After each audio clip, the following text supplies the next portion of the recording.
साल जून में पटना में इंडिया गठबंधन की पहली बैठक होने वाली थी, तब पप्पू यादव अपनी पार्टी को भी साथ लेने की अपील कर रहे थे। पटना के बाद बेंगलुरु में हुई इंडिया गठबंधन की दूसरी बैठक में भी पप्पू यादव को भाव नहीं दिया गया।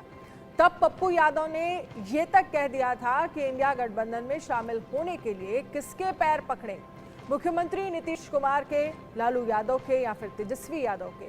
पप्पू ने साफ संकेत दिया था कि अगर उनकी पार्टी को गठबंधन में जगह नहीं मिली तो वो 3 से 5 सीटों पर अकेले चुनाव लड़ेंगे।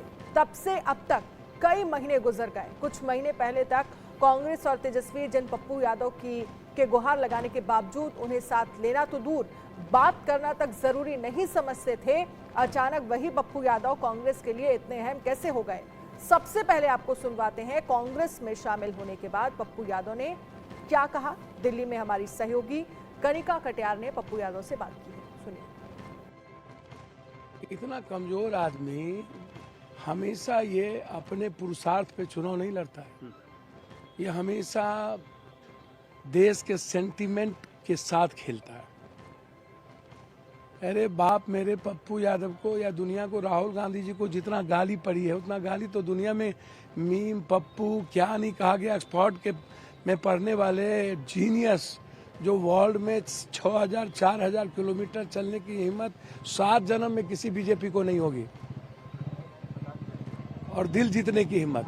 और उसके बावजूद हमेशा एक ही बात हमको गाली देता है।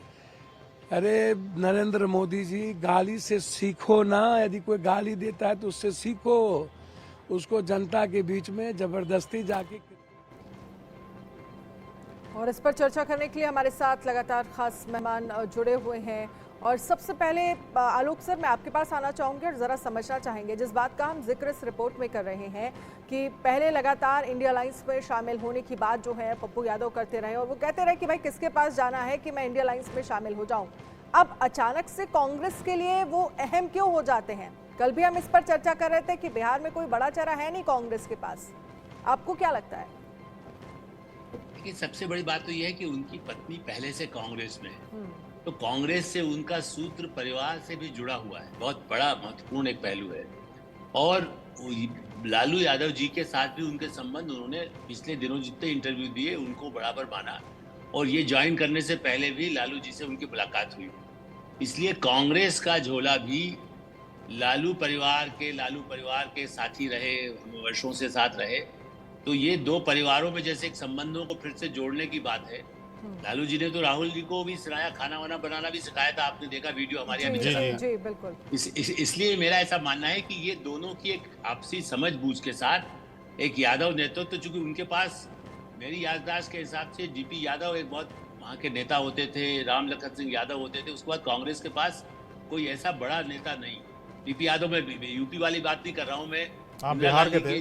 में मिलता था। डीपी यादव वो थे जो डिप्टी मिनिस्टर एजुकेशन थे, बड़े पढ़े लिखे थे, मैंने उनके बड़े लेख छापे, वो नहीं है। तो इसलिए उस तरह से कोई, पप्पू यादव भी जेल में रहने पर एक किताब उन्होंने लिखी है या जो भी उनके नाम से छपी है, जेल के अनुभव भी, तो वो संवेदनशील हैं। अपने इलाकों में उन्होंने थोड़ा काम, जैसे लोगों की सहायता बहुत की है।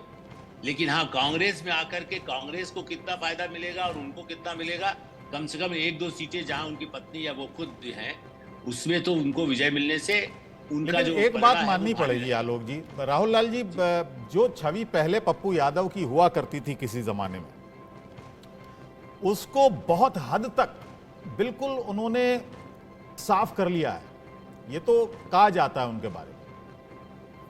अबुल जी देखिए, अगर पिछले लंबे समय से हम लोग देखें, मैं आपकी इस बात से सहमत हूं।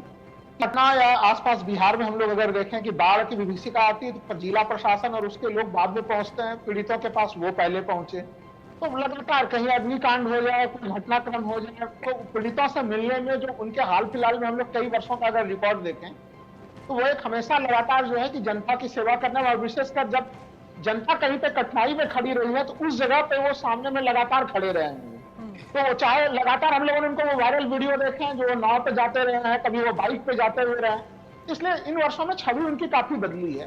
अब मुख्य सवाल ये है कि आखिर जब वो पहले के टीम इंडिया की जब बैठकें हो रही थी तब उस समय जो है कि उन्हें शामिल नहीं किया जा रहा था, अब क्यों शामिल कर लिया गया? देखिए, कांग्रेस पार्टी की तरफ से लगातार ये चीजें रखी जा रही थी कि उनके पार्टी पे उनको सिंबल नहीं दिया जाएगा। वो अपने पार्टी का अगर विलय कराने के लिए तैयार होते हैं जन अधिकार पार्टी का, तो फिर जो है कि वो कांग्रेस का हिस्सा बन सकते हैं। तो इन सब चीजों को लेकर, चूंकि बिहार में आरजेडी एक महत्वपूर्ण घटक दल है, उनको भी कोई आपत्ति ना हो कांग्रेस के भीतर वो आए, तो ये सारे समीकरण जब बिल्कुल सही ढंग से फिट हो गए, वो भी तैयार हो गए, तो उन्हें टिकट दे दिया गया। पूर्णिया से वो जो कि टिकट की दावेदारी उनकी रहेगी, वो उन्हें टिकट मिलेगा भी। और आलोक जी ने बिल्कुल सही कहा कि उनकी जो पत्नी है रंजीता रंजन, वो तो कांग्रेस में पहले से रही है, कांग्रेस की सांसद भी है रही है, तो इसलिए कांग्रेस के साथ उनकी पत्नी तो पहले से कांग्रेस में थी, तो ये बहुत जटिल चीज नहीं था। और उनकी छवि पिछले कुछ वर्षों में काफी ज्यादा बदली है। अब ठीक है, इस पर मैं हिमांशु जी से एक कमेंट चाहूंगी। हो चुका है हिमांशु जी, पप्पू यादव की जो सुधरी हुई छवि है, और पूर्णिया का क्योंकि राहुल लाल जी जिक्र कर रहे हैं, और अगर वहां से उन्हें चुनावी मैदान में उतारा जाता है, क्योंकि सीमांचल की 4 सीटें उनमें से एक पूर्णिया भी है, जिसको लेकर ये कहा जाता है कि इसका असर जो है वो पश्चिम बंगाल पर भी पड़ता है, तो आपको लगता है कि इस सुधरी हुई छवि और अगर पूर्णिया से उतारे जाते हैं तो कांग्रेस को इसका फायदा होगा? किसको फायदा होगा ये तो बताना अभी मुश्किल है मेरे हिसाब से। मगर मैं ये चीज डेफिनेटली मानता हूँ कि पप्पू यादव और उनकी पार्टी और कांग्रेस बिहार के अंदर रेलेवेंट बनने के लिए अगर एक नहीं होते तो 2 में से 1 का भी रेलेवेंस नहीं रहता। अब देखिए, बिहार के राजकारण के अंदर आरजेपी है, लालू प्रसाद, बीजेपी है और जेडीयू। अभी उसके बाद कांग्रेस का रेलेवेंस पिछले 10 सालों में एकदम कम हो गया। वो आप नंबरों में भी देख पाएंगे। बिहार विधानसभा में भी आप देखें तो 18 विधायक है, जबकि बाकी लोगों के 75, 74 और 40 प्लस विधायक। तो ये जो रेलेवेंस की बात है ना, पप्पू यादव को भी ये बात पता थी कि अगर वो कहीं बड़ी पार्टी के साथ विलय होके सामने नहीं आए तो उनका राजकीय भविष्य नहीं है। वैसी ही बात वहां पर कांग्रेस की है, यानी फायदा होगा के लिए रिलेवेंट करने के लिए दोनों को फायदा इस एक दूसरे के जुड़ने से हो सकता है। सीटों का कितना फायदा होगा कुछ बता सकते हैं? सीटों अभी वो बात देखिए, क्योंकि जो सीट की वो बात कर रहे हैं पूर्णिया की, वहां पर अभी भाजपा का एमपी है, और एक बारी सिटी की भाजपा का एमपी होता है, उसको वहां से हराना इस स्थिति में बहुत मुश्किल है, ये मेरा मानना है। परमवीर जी, पप्पू यादव फैक्टर कितना एक दूसरे के लिए मतलब कांग्रेस, जैसा कि हिमांशु जी भी कह रहे थे कि कांग्रेस को पप्पू यादव की जरूरत थी और पप्पू यादव को कांग्रेस पार्टी की जरूरत थी। अबुल साहब देखिए, पिछले दशक से मैं देख रहा हूं ना, पप्पू जो शब्द है, केवल एक पप्पू शब्द, ये प्रायवाची बन गया है मूर्खता का या नासमझी का।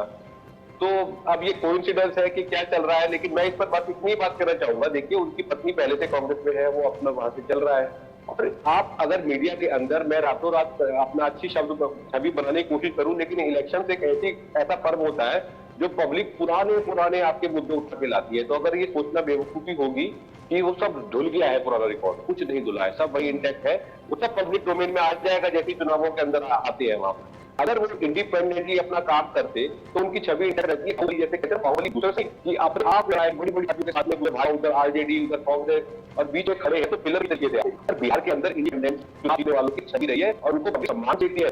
तो मेरा ये मानना है, मेरी जितनी सीमित बुद्धि के अनुसार, कि उनको फायदा नहीं मिलेगा। तो कांग्रेस जो बोझा है उसमें चल जाएगी। कांग्रेस पार्टी की जो विसरतियां रही, कांग्रेस पार्टी की जो कमियां रही, पप्पू यादव जो फैक्टर है वो कांग्रेस के लिए काम नहीं करेगा। लेकिन इस पर हम चर्चा को ठीक है, इस पर हम चर्चा को आगे बढ़ाएंगे। अब आपको बताते हैं कि पप्पू यादव जो हैं वो अचानक से कांग्रेस और इंडिया गठबंधन के लिए इतने अहम क्यों गए।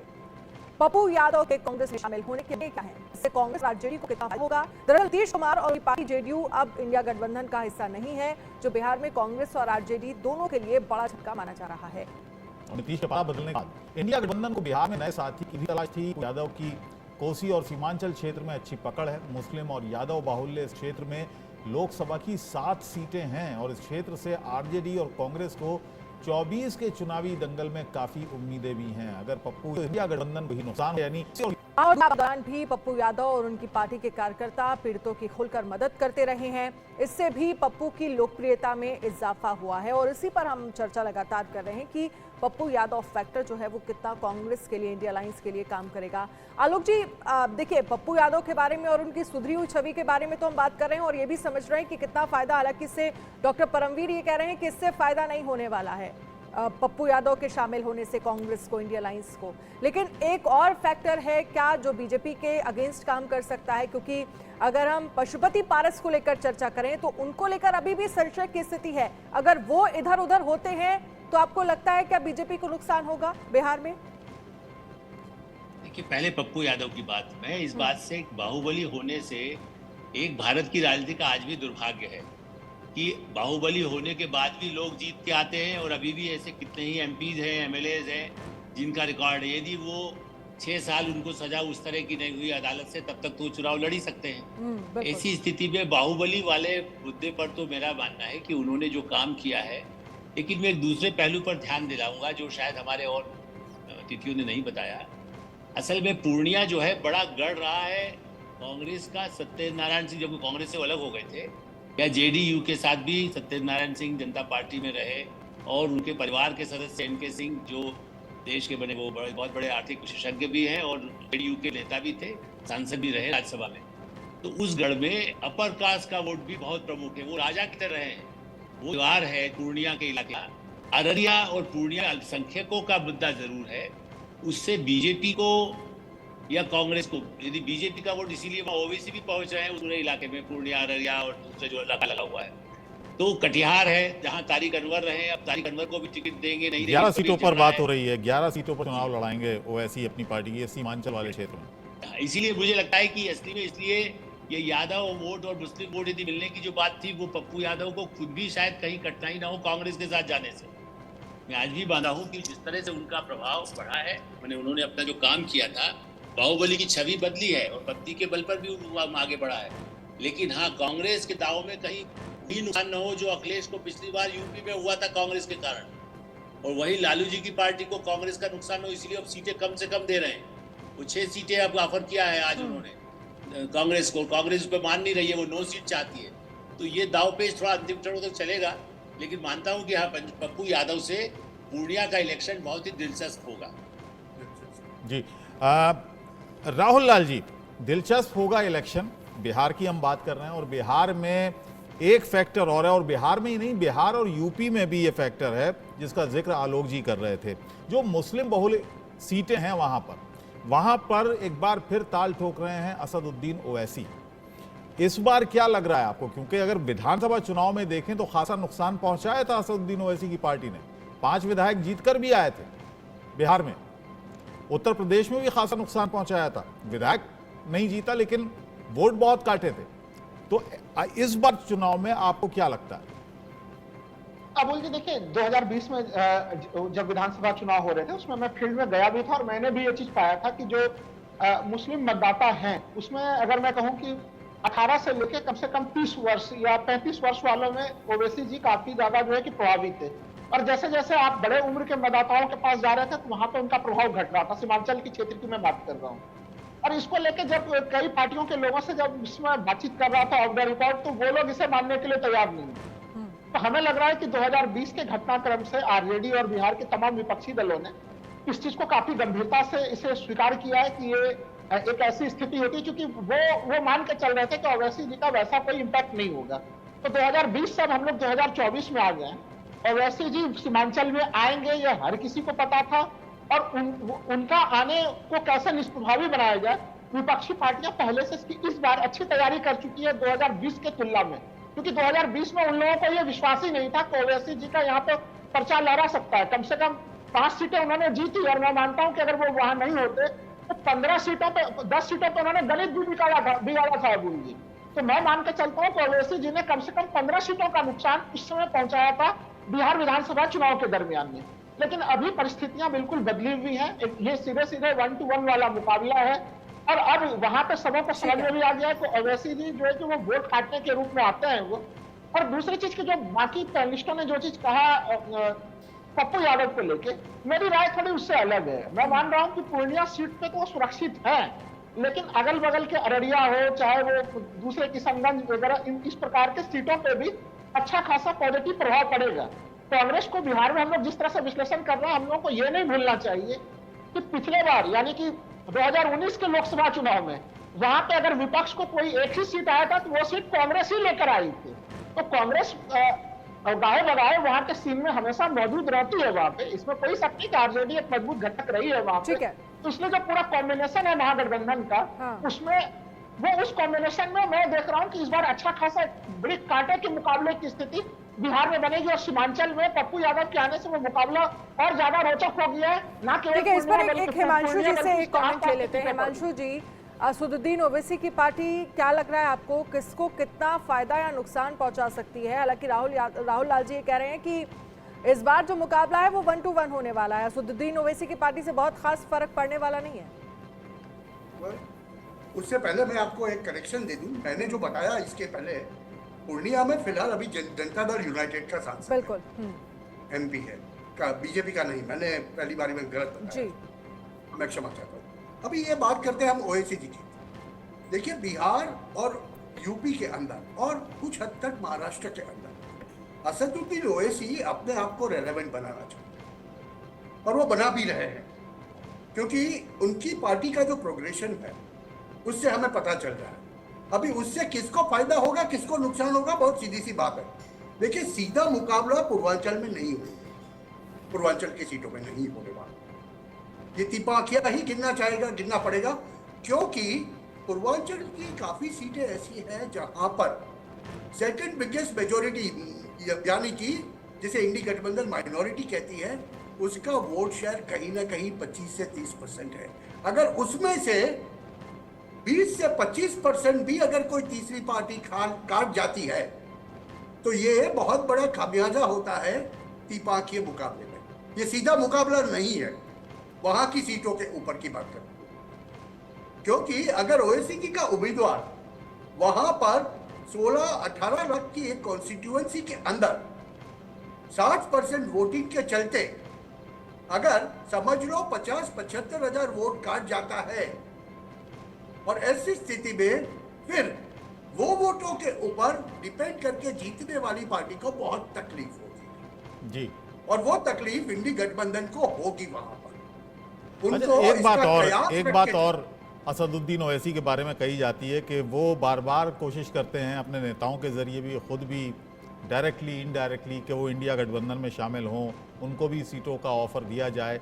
तमाम दल जो इंडिया गठबंधन के हैं, आलोक जी, वो ये मान रहे थे कि सीटों का नुकसान तो होता है, क्योंकि विधानसभा चुनाव में भी देखा, बिहार में भी, उत्तर प्रदेश में भी, लेकिन उसके बावजूद किसी ने उनसे कोई बात नहीं। क्या सिर्फ इसलिए कि उनका जो हिंदू वोट है वो खिसक जाएगा असदुद्दीन ओवैसी के शामिल होने से गठबंधन में? अबू जी, असल में बात यह है कि ये जो अहंकार की राजनीति है यही खतरनाक है। कांग्रेस का आज से नहीं, मैं वर्षों से जब भी ऐसे कोई मौके आए कि अरे हम तो बिल्कुल, वो अहंकार बीजेपी में भी आए, जिन नेताओं को उनको मुश्किल आती है और हारे भी, ऐसा भी नहीं है कि नहीं बड़े बड़े नेता नहीं हारे, पहले भी। आज की स्थिति थोड़ी डिफरेंट है, लेकिन मैं इसलिए कह रहा हूँ कि उन्होंने सोचा मुस्लिम वोट तो हमारा ही है। मुझे तकलीफ कांग्रेस, उन्होंने सत्ता में रहते हुए उनको लगता है कि जैसा मैंने आपका, मुलायम सिंह जी का बहुत ज्यादा अल्पसंख्यकों के साथ लगाव था, अब अखिलेश जी भी माने कि वही मुस्लिम वोट मुझे मिलेगा। मायावती जी का एक साइलेंट, जिसको कह सकते हैं, मुस्लिम रहा होगा, उनको तो मौलाना मुलायम कहा जाता था, मुझे आपको याद है। इसी स्थिति में कांग्रेस उनको, ओवैसी को लिफ्ट नहीं देती, उनके साथ गठबंधन नहीं चाहती कि ये तो मुस्लिम तो मेरे ही कब्जे में, इनको ही मैं दे सकता हूँ प्रोटेक्शन, चूंकि एक आध सीट पिछली बार जीती भी उन्होंने।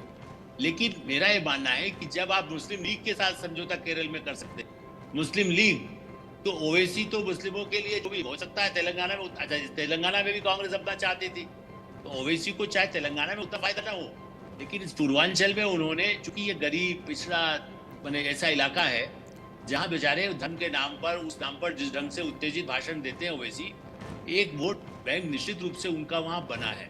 और वो कांग्रेस न गठबंधनपंथी हो पाती है, न उदार हो पाती है, और मुस्लिम को मानती है कि तो मेरा वोट है, ब्राह्मण वोट तो मेरा ही है, दलित वोट तो मेरा ही है। इसका वोट नहीं है तो लालू और अखिलेश से मिलेगा। ये अहंकार है जिससे मुझे लगता है, जो आपने कहा ना कि क्यों नहीं हो पाया, मेरा जो आकलन है और जो मैं देखता रहा हूँ, जी। और उनके पास कोई मुस्लिम नेता नहीं है। मैंने जाहिर है। तारिक अनवर को भी कोई ऐसा प्रोजेक्ट नहीं किया, अहमद पटेल को कभी उपराष्ट्रपति या प्रधानमंत्री बनाने का ऑफर नहीं किया मनमोहन सिंह के मुकाबले में, जबकि उनसे ज्यादा लॉयल अहमद पटेल थे। गुलाम नबी आजाद को नहीं किया। चलिए, गुलाम नबी आजाद और अहमद पटेल बराबर के लोग थे। गुलाम नबी आजाद चुनाव जरूर लड़े, रणनीतिकार थे, और Ahmed Patel behind the curtain. एक मुस्लिम नेता को उन्होंने कभी भी इतना अधिक महत्व नहीं दिया। उनको लगता है हमारा ही, सिर्फ हमें मिलेगा वोट। कौन होता है गुलाम नबी आजाद? गुलाम नबी आजाद कौन होता है? और इसलिए राहुल गांधी ने अहमद पटेल का भी और गुलाम नबी आजाद का सुनना बंद किया। इसीलिए बाद में तो उनका तो निधन हो गया अहमद पटेल का, गुलाम नबी आजाद बाहर चले गए। अभी बहुत सारी बातें होंगी। चुनाव क्योंकि बड़ा लंबा है, ये 7 चरणों में चुनाव होना है, टाइम स्पेन बहुत है। बहुत बहुत धन्यवाद हमसे बात करने के लिए। बहुत बहुत शुक्रिया आलोक जी, हिमांशु जी, परमवीर जी और राहुल जी, आपका बहुत बहुत धन्यवाद।